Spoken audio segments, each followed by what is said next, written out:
Don't be fooled by the humble look. You are looking at one of the rarest discoveries from the shipwreck. This blue and white dish is a 9th century stoneware made 1,200 years ago during China's Tang dynasty.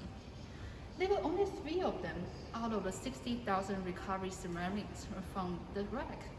These 3 were also by far the only intact Tang blue and white in the entire world. How come only so few of them? Because blue and white wares were rarely produced during the Tang dynasty, and these 3 dishes were likely prototypes developed for clients thousands of miles away in West Asia. At that time, Chinese white wares were already imported through the trade routes, and they were highly regarded in the Islamic society as carved from the moon, and they soon inspired local imitations. While the Islamic potters couldn't replicate the moonlight shine, they created their own by decorating colors and motifs onto the plain white surface, like this dish here, the Iraq dish from the same era. And it is very likely that this idea was brought to China and inspired Chinese potters to make a similar design with their superior stoneware. This idea also introduced an important material to China. Can you tell what the material is? It is cobalt, the blue pigment on this dish, also the blue on the later phenomenal Chinese blue and white porcelain. Well, this dish might be underestimated in its era. It is now a landmark of Chinese ceramics, demonstrating a globalized Asia in the 9th century. Coincidentally, 800 years later, another Chinese blue and white ceramics became the center of international power struggle. White dish is the earliest type of Chinese export porcelain mass-produced for the European market during the 16th and 17th centuries. Interestingly, its name is Kraak. It is a Chinese product, but possibly named after a Dutch word for a Portuguese ship. That reflects how complicated the story was. For over 200 years, the Portuguese, Spanish, and Dutch were fighting to control the profitable trade of Chinese porcelain. A historical event broke out in the 1600s when the Dutch took and sold Portuguese ship cargoes by force. He also introduced Kraak porcelain in a grand scale, which soon took Europe by storm. So why were these Kraak porcelain so popular? Because they ticked all the boxes to be a successful global commodity. This dish here is a good example. It's thin and light, easy to stack and ship. It was 3D drawn with a repetitive layout. It is also full of Chinese symbols.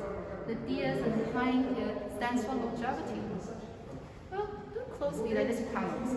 They are actually said to be poetically inspired by sceneries framed by windows.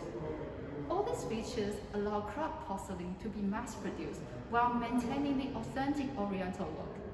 What a choice to display wealth and taste.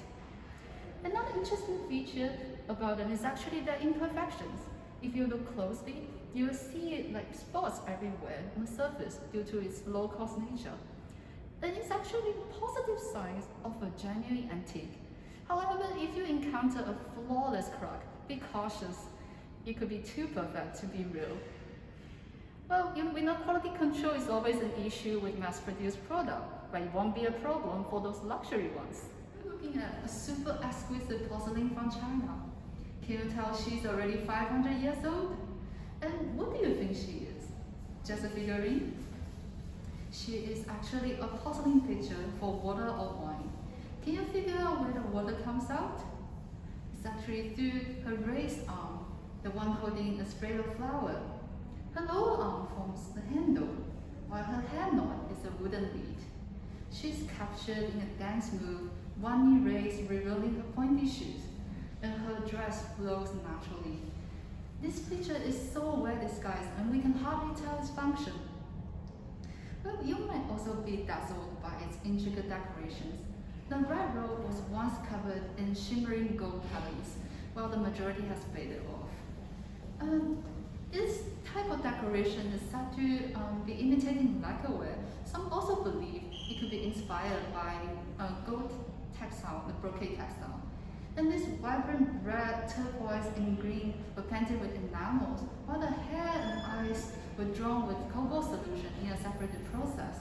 So this is a rare example combining multiple materials and styles and techniques of porcelain, lacquer, and textile all in one. The level of complexity achieved 500 years ago is mind-blowing. Well, taste can be personal. This striking rich palette apparently appealed to the most noble clients of that time. Thanks to the well-established trade routes, client base extended from Chinese to Japanese, Ottoman, and Iberians, bringing this gold-decorated porcelains to regions of Asia, Europe, and Latin America.